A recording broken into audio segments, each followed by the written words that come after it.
జై శ్రీమన్నారాయణ. అస్మద్గురుభ్యో నమ. శ్రీమతే రామానుజాయ నమ. మంచి మాట విందామా? గురువు శిష్యులు. గురువుగారు పూజ అయిపోయిన తర్వాత శిష్యులందరికీ ప్రసాదం పెట్టడం ప్రారంభిస్తారు.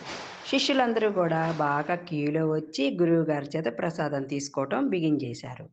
ఈ శిష్యుల్లో ఒక చిన్న పిల్లవాడున్నాడు. ఆ పిల్లవాడు క్యూలో నించోకుండా ఆ క్యూ దారిలో ఇంచి మధ్యలో ఇంచొచ్చి గురువుగారి దగ్గర ప్రసాదం చిన్న పిల్లవాడు గదా!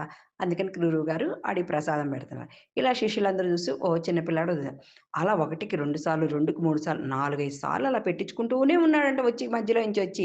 గురువుగారేమో క్రమశిక్షణ తప్పితే కోప్పడతారు. కానీ ఈ పిల్లవాడు క్రమశిక్షణ తప్పి విడిగా వచ్చి పెట్టించుకుంటున్నాడు. ఒక శిష్యుడు ఉండపెట్టలేక గురువుగారు ఆ పిల్లవాడు క్యూలో ఉండట్లేదు. విడిగా వస్తున్నాడు. విడిగా వచ్చినప్పుడల్లా మీరు ప్రసాదం పెడుతున్నారు. క్యూలో వచ్చినోళ్ళకి లేట్ అవుతుంది. మీరు క్యూలో పద్ధతి పాటించమన్నారు. కానీ మీరే ఆ పిల్లవాడు క్యూలో నుంచి రాకుండా విడిగా వస్తే ప్రసాదం పెడుతున్నారు.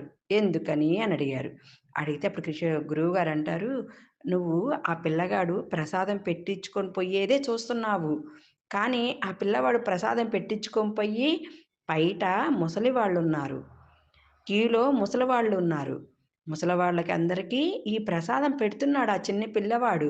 వాడి జ్ఞానాన్ని జూసి మనం సంతోషించాలే గాని ఈర్ష్య పడగూడదు.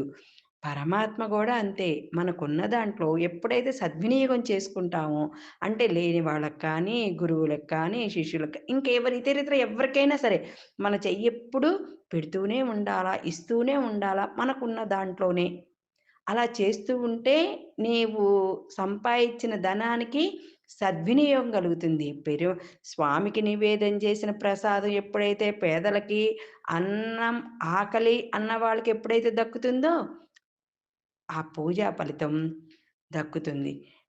కడుపు నిండిన వాడికి పెట్టకూడదు. ఆకలిగా ఉన్న వాళ్ళకి ఎవరికైనా ఒక గుప్పెడు పెట్టినా చాలట.